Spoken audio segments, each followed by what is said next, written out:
A thick fog crawled over Crimson Street as Officer Miller and his rookie partner, Davis, rolled down the cracked road in silence. Their radio crackled with a faint 911 call, a woman's scream, then static. They followed the signal to an abandoned warehouse at the edge of the bayou. The streetlights flickered crimson before dying completely. Miller stepped out first, his flashlight cutting through the mist, revealing bloody handprints on the door. Inside, Davis found a wall covered in strange red symbols. Suddenly, the door slammed shut. Their body cams caught flashes of shadows moving fast, too fast to be human. Miller's final words echoed through the radio. "They're behind us." The screen went black. When backup arrived, all that remained were blood trails leading into the swamp and a red circle with 3 slashes burned into the ground like a warning. Detective Sarah Lang arrived from the FBI the next morning, greeted by the heavy scent of rain and decay. The locals watched her from their porches, whispering about Crimson Street and its curse. She met Sheriff Cole, who reluctantly handed her the case file. Thin, incomplete, and marked unsolved since 1987. He warned her not to dig too deep. At the old hunter's lodge, Sarah found photographs of men in masks holding rifles beside hunted bodies, both animal and human. Dust covered the trophies, but one stood out, a skull engraved with the same 3 slashes. That night, Sarah questioned a retired hunter who confessed that Crimson Street once belonged to a secret club that hunted the guilty for sport. But their leader disappeared after breaking their code. "Now," he said with trembling lips, "they've come back to hunt us all." Sarah spent the next day digging through the sheriff's archives and stumbled upon 5 red-marked folders. Unsolved murders from the 1980s, all linked to Crimson Street. Each file contained a photograph with the red circle symbol somewhere in the frame. Deep in the evidence box, she found a collection of old VHS tapes labeled Red Files. She played one on a dusty television. It showed masked men dragging a screaming figure through the woods. The camera shook violently before turning toward the cameraman himself, revealing his terrified face before static consumed the screen. That night, the town lost power. Red emergency lights flickered in the distance, and Sarah's phone buzzed with an unknown message. "You're next."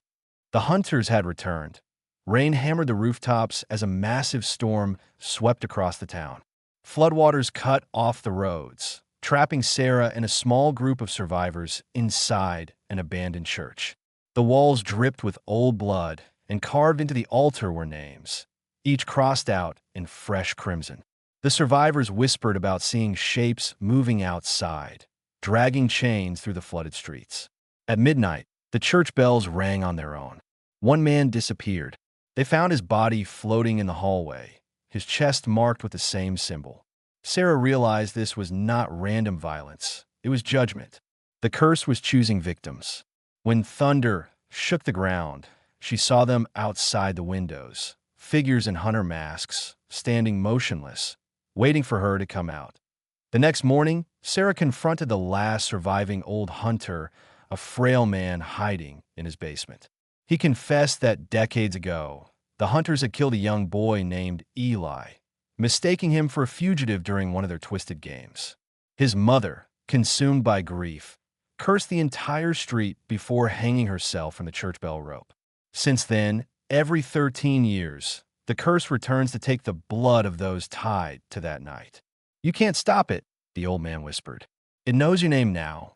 Before Sarah could question him further, the man's eyes went blank, and his body stiffened as blood poured from his ears. On the wall behind him, the word "returned" appeared in dripping red. Sarah realized the curse had found its new target, her. Haunted by visions of Eli's ghost, Sarah followed his whispers to the collapsed ruins beneath the hunter's lodge. Her flashlight flickered as she descended into the tunnels, finding hundreds of bones and rusted chains. On one wall, she saw symbols painted in blood, a ritual of vengeance.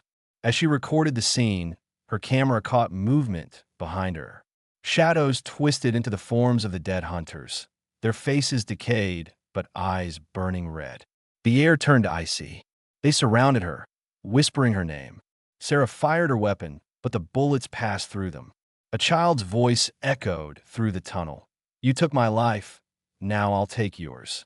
The earth trembled, and Sarah barely escaped as the tunnels collapsed, burying the spirits beneath, or so she thought. Determined to end the curse, Sarah returned to Crimson Street with gasoline and a plan. She set traps, recording every step for evidence. When night fell, the crimson mist rose once more, and the hunters emerged from the fog, chanting her name. But Sarah discovered something terrible. The curse fed on fear. The more she fought, the stronger it grew. Her flashlight flickered as the hunters closed in, their voices now merging into Eli's. You can't kill what's already dead, one hissed. Sarah dropped her weapon and whispered prayer. Realizing she couldn't destroy the curse with force, she decided to confront it with truth by surrendering her fear. For a brief moment, the street went silent, and the hunters hesitated, as if remembering their own humanity. Sarah stood in the center of Crimson Street, surrounded by fire as the gasoline ignited the mist. Eli's ghost appeared before her, sorrow replacing rage. End it, she whispered. She offered her life in exchange for peace. The flames rose, engulfing them both in a blinding inferno. As dawn broke, the fire had consumed the entire block. Only ashes remained, and in them, Sarah's badge, half melted, still gleamed with light. A year later, Crimson Street was rebuilt, its past buried under concrete. Children played, unaware of its history. But one night, a new 911 call echoed through the station. A terrified voice whispered, "Help, they're hunting again." The radio crackled, and for a moment, the sound of chains dragging across the floor could be heard before the line went dead.